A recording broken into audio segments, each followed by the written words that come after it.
From Elevate Digital, the Vocal Minority Report presents the Negro News Minute.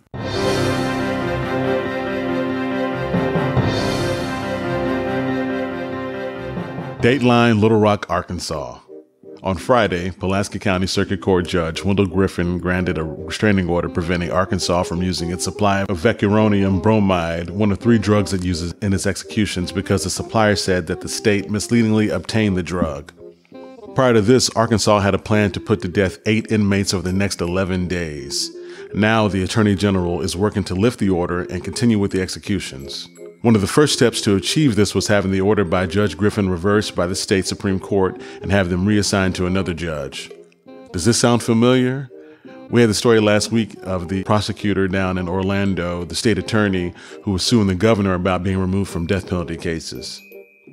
So Judge Griffin has said he's morally opposed to the death penalty and that his personal beliefs alone shouldn't disqualify him from taking up certain cases. For years, he has been pushing the boundaries of how much a judge can speak out on controversial issues. He said, quote, "We have never, in my knowledge, been so afraid to admit that people can have their personal beliefs yet can follow the law, even when to follow the law means they must place their personal feelings aside." Griffin, who's 64, is a Baptist minister and was first elected as the Pulaski County judge in 2010. He ran twice unsuccessfully for state Supreme Court, including a bid for Chief Justice in 2004. In his other state Supreme Court race in 2006, Griffin challenged his rival to a debate over the free speech rights of judges. He's got a blog, and on that blog, a few days before his order, he wrote, quote, "While the world meditates about divine love, forgiveness, justice, and hope, Arkansas plans to commit a series of homicides." Wow. That's strong coming from a judge. Okay. So lawyers for the death row inmates say that part of the issue with the rapidness of executing so many men in such a short time is that the executions could be botched and is equal to cruel and unusual punishment. One of the drugs in question is set to expire at the end of the month, so that's part of the rush by the state of Arkansas, with the state officials citing that the victims' families have been waiting for a long time for these executions to happen, some as long as 25 years. Now, personally, I think that's a terrible argument. I heard an ethicist say recently that the death penalty and punishment in general by the state is for the community. It's not for the victims' families. And I know while everyone may not agree with that, but that's how the law should be executed. It's for the good of the community. You know, the one victim's family's feelings should not trump the law, nor should it trump what is humane and right and ethical. So that's my butchered interpretation of what I heard this ethicist say, and I hope that made some sense to you guys. Complicating things, one of the judges ruling on one of the cases was seen joining an anti-death penalty protest outside the governor's mansion. The judge never loses his or her humanity and never forgets that the law has to be followed. Today, the state Supreme Court barred him from taking up any death penalty-related cases. This is significant because at no point in modern American history has any state ever attempted to carry out so many executions in such a short period of time. Arkansas now in legal limbo, but the executions are halted, at least for now. The lawyers for the inmates tried another option to make sure these executions don't go forward. They're now asking the U.S. Supreme Court to take up the issue, which it refused to do in February. That audio is courtesy of NBC News. You heard Judge Griffin, and that was after participating in a protest in which he was laying on a cot as though he were a death row inmate on a gurney. This, of course, caused Republican lawmakers to describe it as judicial misconduct and potential grounds for his removal from the bench. Dateline, New York. After one of the highest-ranking black people in the U.S. got stuck in an elevator last week while speaking in a very monotone voice, I'm sure, we find out there's more trouble at the Department of Housing and Urban Development, with Trump calling for budget cuts to the agency. This has caused the National Urban League to urge Americans to speak out against the cuts, which they say would devastate black home ownership. I'm now going to read to you a letter from the president's desk of the National Urban League and encourage you guys to go to IamEmpowered.com. That's IamEmpowered.com for more information. The letter says, "The foreclosure crisis at the end of the last decade devastated communities of color, wiping out more than half of African Americans' wealth. In the years following passage of the Fair Housing Act, black home ownership rose by almost 6 percentage points. The foreclosure crisis entirely erased 3 decades of gains. Black homebuyers bought homes at the peak of the bubble at higher rates and were more likely to be offered subprime loans even when they qualified for prime loans. But the National Urban League and our network of affiliates are making the American dream of home ownership a reality for tens of thousands of families and individuals who have participated in the National Urban League's housing counseling and foreclosure prevention programs supported by the Department of Housing and Urban Development. Under the administration's proposed federal budget cuts, these homeowners would have nowhere to turn. The American dream would remain out of reach. Join the Urban League movement in fighting back, protect our progress on home ownership, and tell your congressional representatives to vote no on eliminating housing, counseling, and foreclosure programs. All right, make sure you guys check that out if you're so interested and so inclined. There's an actual form letter. You can find that, send to your congressman. I thought the story is important to report on. Side note, I work in the financial industry. I work in mortgage lending, have for quite some time, over 15 years, and do what you can. Dateline, Washington, D.C. Why don't they leave my girl Susan Rice alone? Actually, it appears both Democrats and Republicans are now saying that former National Security Advisor Susan Rice did nothing wrong. In a report by Ken Delanian, he says a review of the surveillance material flagged by House Intelligence Committee Chairman Devin Nunes shows no inappropriate action by Susan Rice or any other Obama administration official. Republican and Democratic congressional aides who have been briefed on the matter told NBC News. This is after Trump told the New York Times he believed Rice broke the law by asking for the identities of Trump aides who were mentioned in transcripts of U.S. surveillance of foreign targets. Rice did not dispute that she requested the identities of certain Americans in the waning days of Obama administration, but she denied any wrongdoing in an interview with NBC News' Andrea Mitchell. Where the Trump White House is pouncing on a report accusing former Obama National Security Advisor Susan Rice of unmasking Americans whose communications were picked up through incidental collection by government intelligence agencies. The basic charge, political spying. Susan Rice joins me exclusively for her first public comments on these news stories. This is a firestorm. It is involved with the whole question of the Russia investigation, of the response by President Trump, and now these accusations against you. How do you reply? How do you respond? Well, Andrea, this is not anything political has been alleged. The allegation is that somehow Obama administration officials utilized intelligence for political purposes. That's absolutely false. Let me explain how this works. I was a national security advisor. My job is to protect the American people and the security of our country. That's the same as the Secretary of State, the Secretary of Defense, the CIA director. And every morning, to enable us to do that, we receive from the intelligence community a compilation of intelligence reports that the IC, the intelligence community, has selected for us on a daily basis to give us the best information as to what's going on around the world. I received those reports, as did each of those other officials, and there were occasions when I would receive a report in which a U.S. person was referred to, name not provided, just U.S. person. And sometimes in that context, in order to understand the importance of the report and assess its significance, it was necessary to find out or request the information as to who that U.S. official was. Let me give you just a hypothetical example.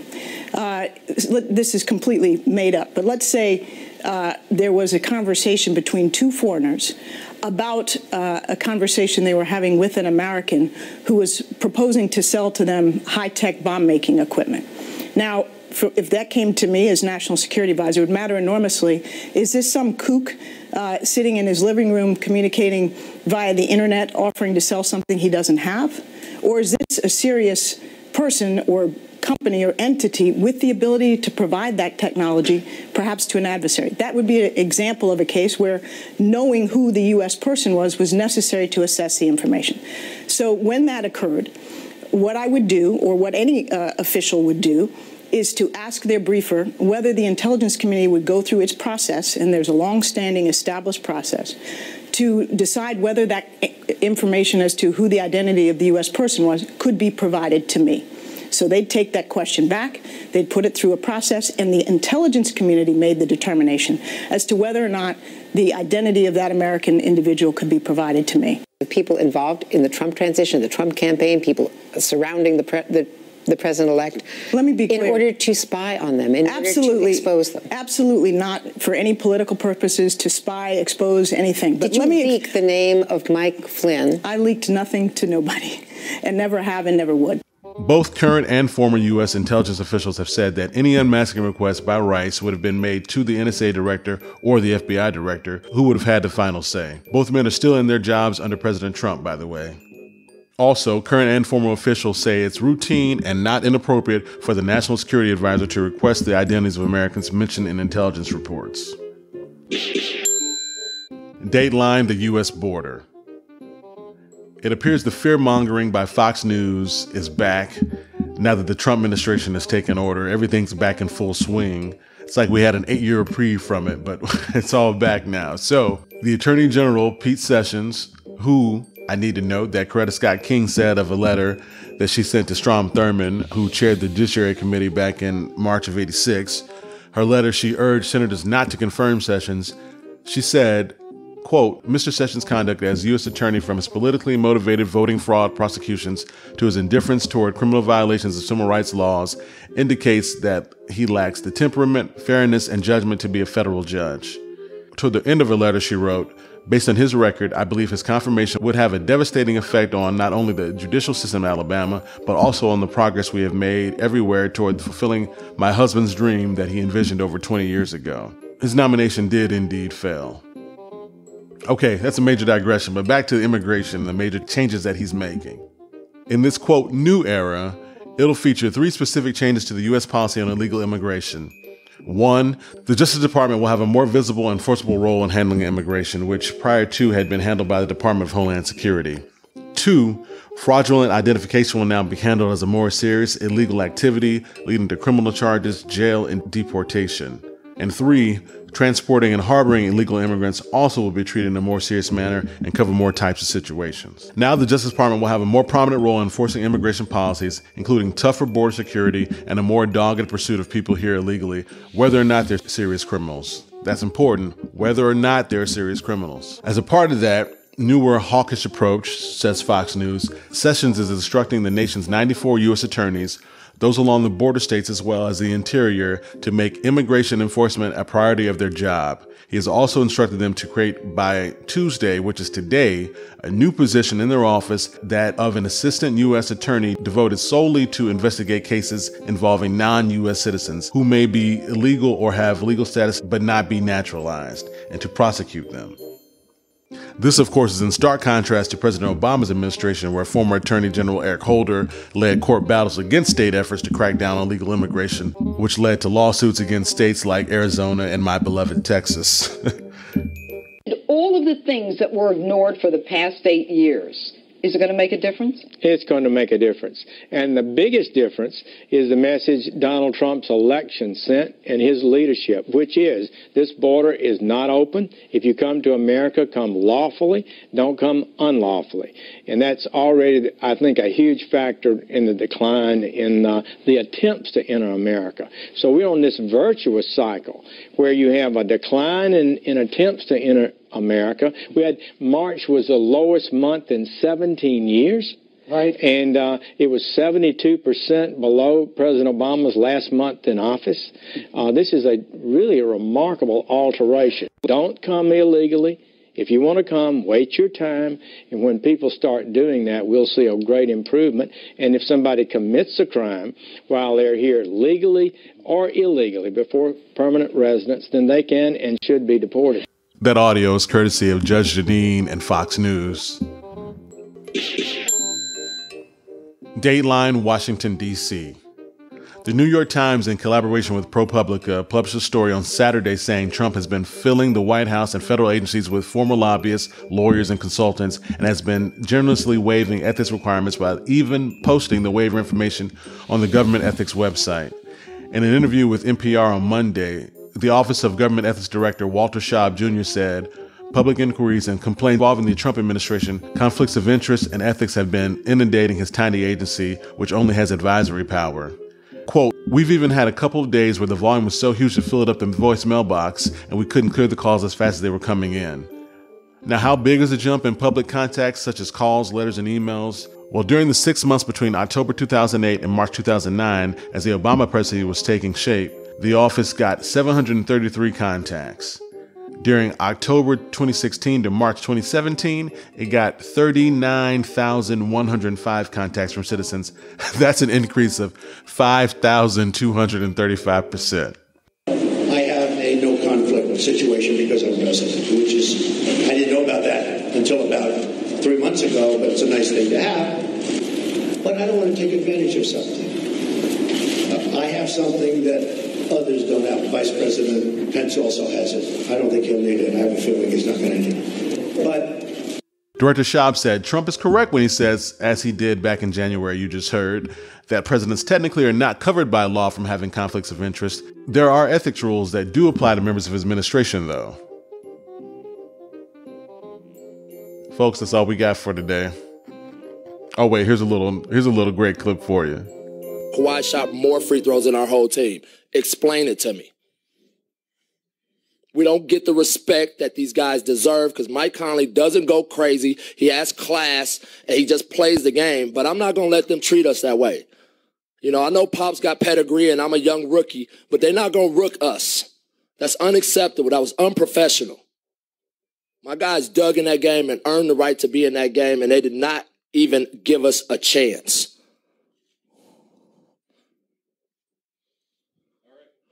Take that for data.